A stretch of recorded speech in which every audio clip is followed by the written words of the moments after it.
I want to talk a little bit about a subject which I haven't really thought about very much for decades, really, and that is about feeling safe.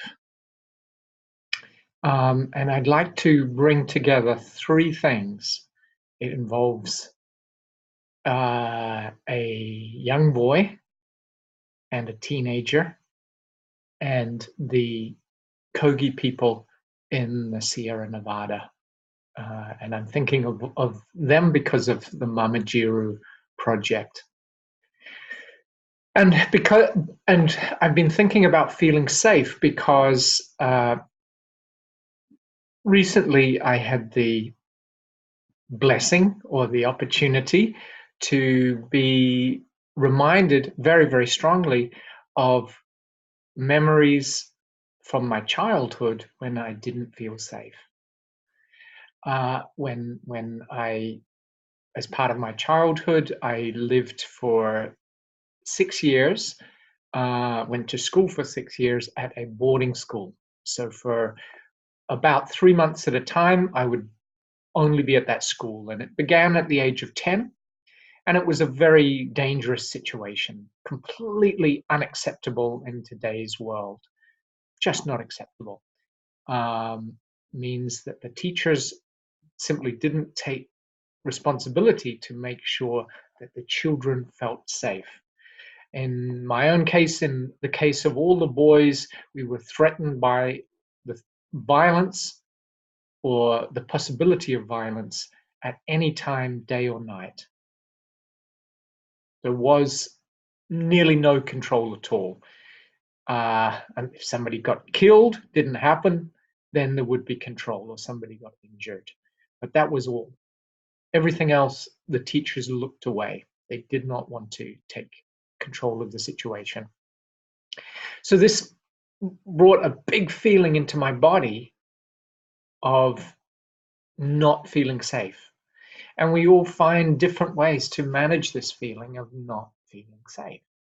And in my own case, it meant that I cut off from the fear and the vulnerability of not feeling safe. And it meant later, recently, in a confrontation with a very sensitive, smart, intuitive young man of 16, the old memory of how what I had managed to do then to manage confrontation came up again. And the way I'd managed the situation was to cut off from my fear and to show fearlessness, not to attack anybody else, not at all, but to show physically I am not afraid. And in this situation, I was then in a situation where I was physically threatened by an angry young man. And I'm making the story very simple. And of course, I've been forced to see what was my part, a big part in how the whole interaction happened. And it made me think of the life I live in Berlin, which is a very, very safe city in the middle of Germany. Very safe. My 10-year-old child goes off to school on the public transport. I really never think that he could be in danger. Really never. That is the great achievement of German society, even in its capital city of Berlin. And I'm thinking about the Kogis. This is a tribe in the Sierra Nevada mountains. The Sierra Nevada mountains of Colombia are the top global biological hotspot for the greatest number of species and unique diversity of any place on Earth, according to a report from 2013. So, and they are constantly facing attack. The police do not go there. This jungle is possibly the prime growing area for cocaine in the whole world. So these people, and the tallest of them only reach up to my shoulder. Uh, so they're smaller, they're built smaller. So they in many ways they can't confront the larger Colombian people or other people. So they've for centuries they've gone further into the jungle. And I heard recently that had a massacre of 20 Kogis, and um, there is only about 20,000 Kogi. So 20 people in a whole tribe of 20,000 is tremendously traumatic and difficult for anybody to imagine. And I'm starting to feel uh, what do we do with trauma and how we bring it into our body and we store it. And then at the wrong time, for example, with this sensitive, intelligent young man, um, I wasn't able to respond to him in the best way possible, not at all. And because the old trauma came out and expressed itself. And so the ways I could have reacted weren't possible for me. And it makes me think of how conflict begins, but also what do we do to feel safe? What does it mean to feel safe?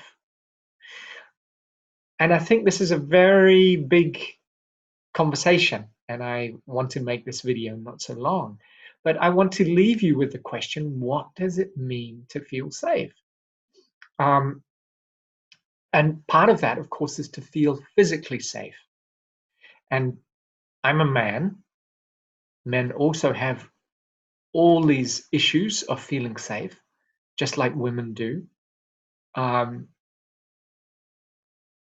In my experience, women often talk about it. It's talked about more for women than for men because men are expected to show, I'm not afraid. This is not realistic. All of us know we have risks. Even the biggest man, there will be a bigger man. Even the strongest man, there will be somebody who can fight faster and harder. The risk is always there. So how do we manage this feeling of being safe or not being safe?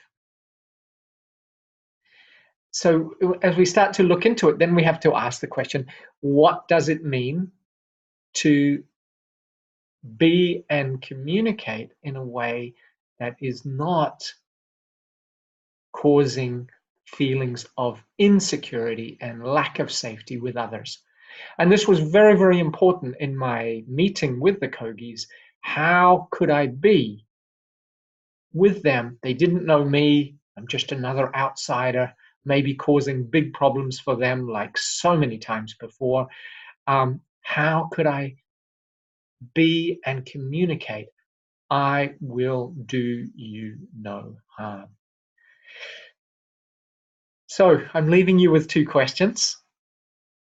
What does it mean to feel safe? What is realistic to feel safe? And then how can I act and be in the world to show peace and safety to others so they can feel safe around me? I encourage you to look into it. It's really very, very big, and it the effect of old trauma, and this trauma can be from our own life, or it can be from the memory from other times, or the memory of the culture's relationship to violence. Colombia itself is one of the most dangerous places to be. The murder rate is extremely high. It's getting worse at the moment. So how do we, in our work with Mama Jiru, how do we communicate? We want to do you no harm. We will not hurt you. How do we do that? How do we make everybody, including the cocaine growers, How do we make them feel safe, not under threat? What kind of communication will this look like? So this is where I'm at. This is where we're at as a Mamajira team, where we're looking into these questions as we bring forward the message of the inner wisdom of Mamajira. Please subscribe. Please comment.